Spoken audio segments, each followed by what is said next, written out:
In this video, we're going to be discussing how to compute higher order derivatives and how to implicitly differentiate functions. So thus far, what we have done is we have looked at how to compute the first order derivative. So when we refer to higher order derivatives, we are now referring to computing the second order derivative, the third order, the fourth, and so on. So in particular, previously, if you've noticed, your notation for the first order was, for the derivative of f of x, for example, was f prime or y prime or dy dx.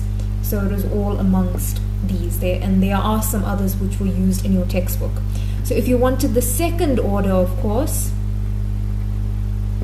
then that would be f double prime, y double prime, or d2y dx squared.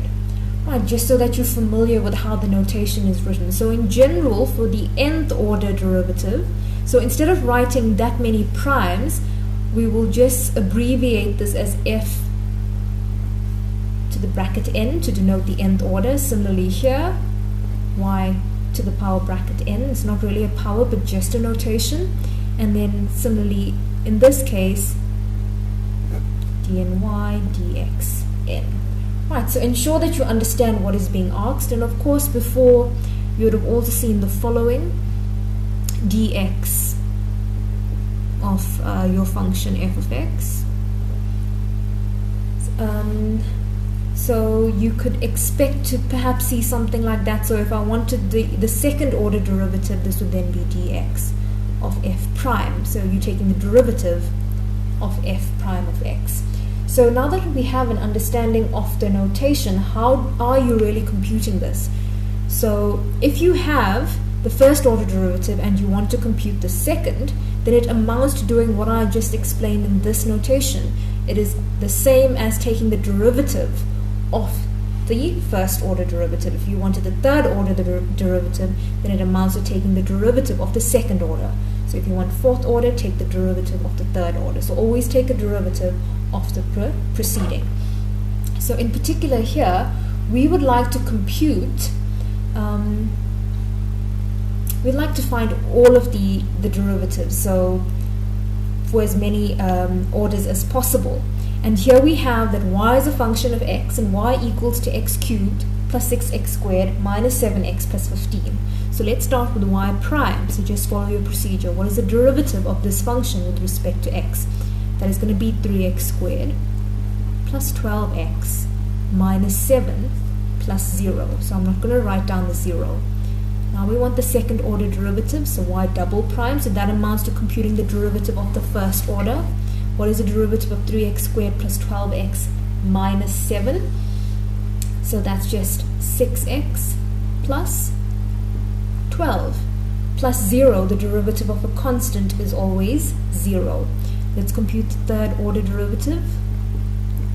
So in here it's the derivative of 6x plus 12, which is 6 plus 0. So I'm not going to write down the 0 again because derivative of a constant is 0. Let's now compute the fourth order. So instead of putting 4 prime, I'm just going to use that notation. So I'll bracket the 4. And here we have that the derivative of a constant is going to be 0. So what if I wanted y5? So the fifth order derivative. Then it's 0, so the derivative of 0 is 0. And similarly, continuing in this fashion, because the previous derivative is a constant, we will always obtain a derivative of 0. So that means y bracketed n, meaning the nth order derivative, is equal to 0 for n greater than equal to 4, because from the fourth order derivative onwards we have obtained a derivative of 0. And so this is just a summative way of writing down all orders of derivatives for that function.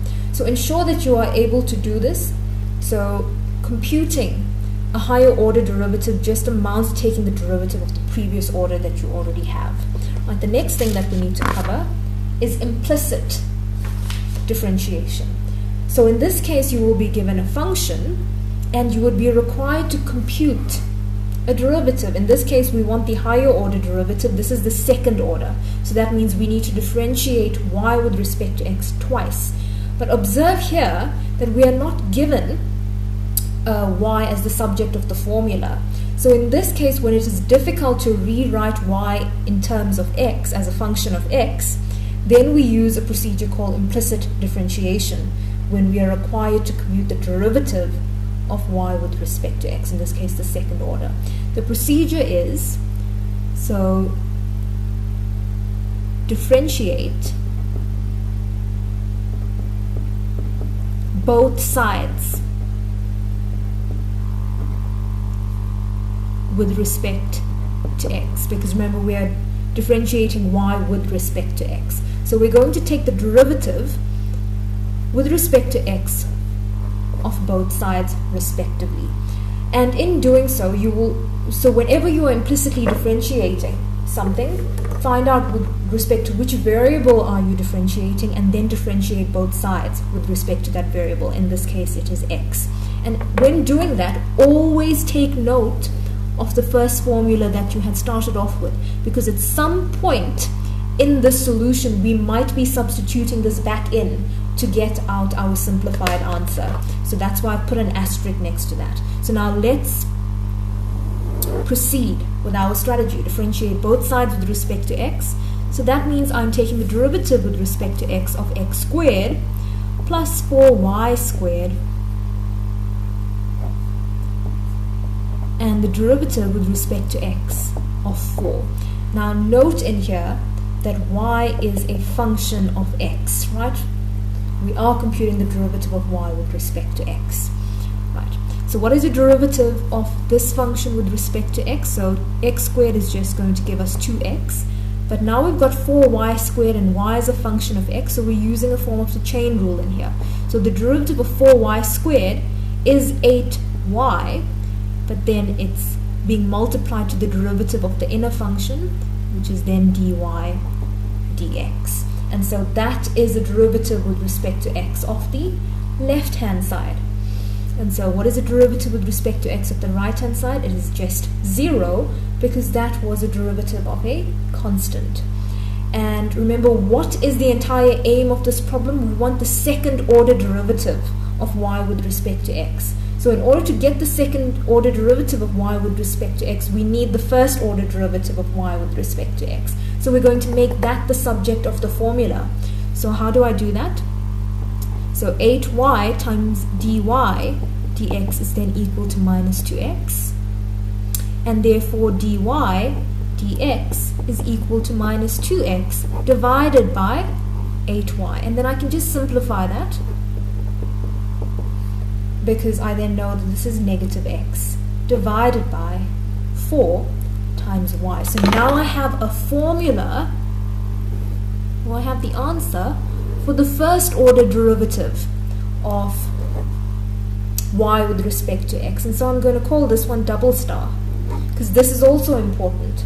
So in your procedure, if you were also computing, let's say we were also required to compute the third order derivative, then I will also take note of what the second order derivative was. So I'm boxing these important formulae because at some point in this process, we are going to require to substitute them back in.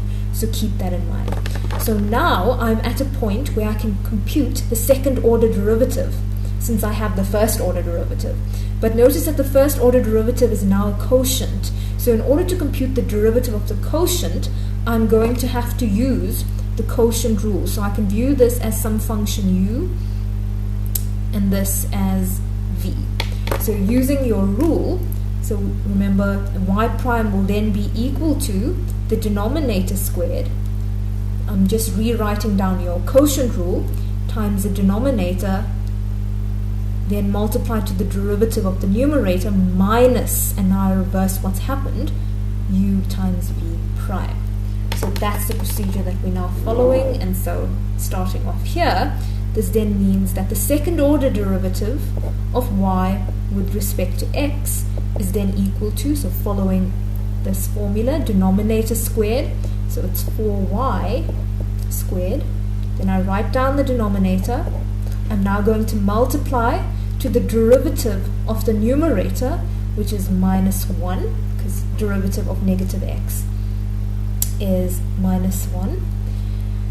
And yes, so continuing with what we're doing here now, minus the numerator, which is minus x, times the derivative of the denominator. What is the derivative of the denominator? It's 4y, but remember y is a function of x. So this is just going to be equal to 4 times dy dx. And so that's what we have in there. Right, and now let's continue and let's simplify. Right, so simplifying this, what do I now have at the top? Remember, this has been obtained by following what was written down in that example. Right, so simplifying now, at the top I've got negative 4y plus 4x dy dx divided by 16y squared. Right. And then I observe that I can factor out the 4 and I can cancel with the 16 at the bottom. So I'm then left with the fact that the second order derivative of y with respect to x is equal to negative y plus x times dy dx divided by 4 times y squared.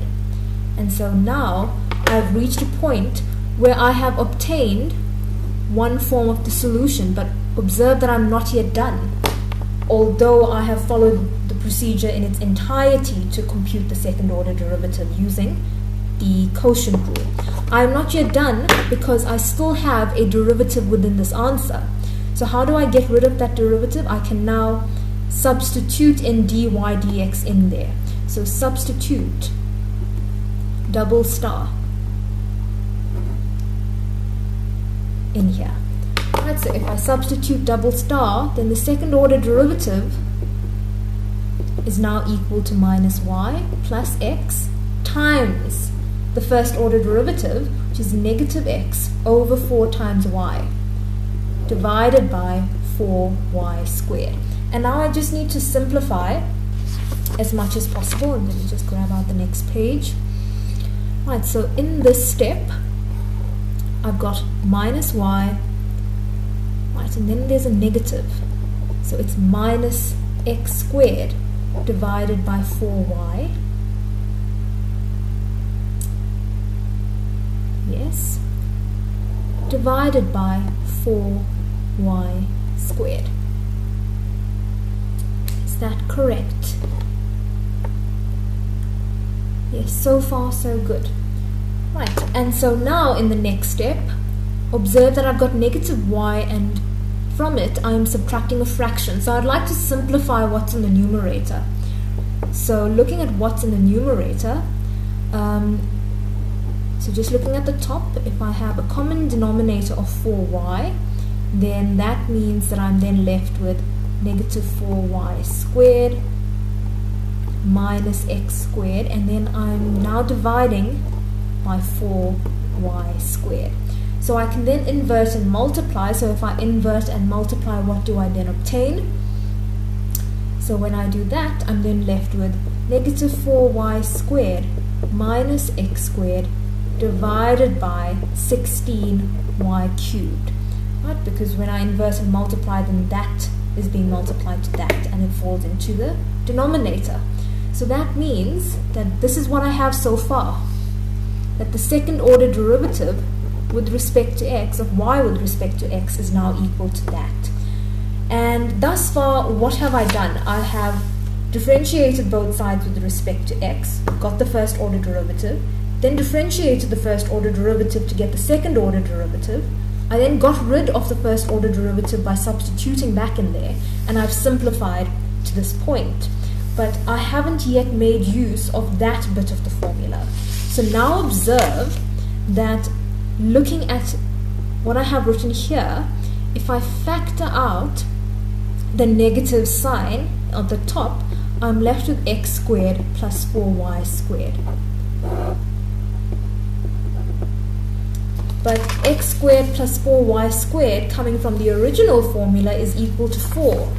So that means that the second order derivative of y with respect to x can be expressed as negative 4 divided by 16y cubed, which is just minus 1 over 4y cubed. And so that is the procedure that we had followed to obtain this final answer.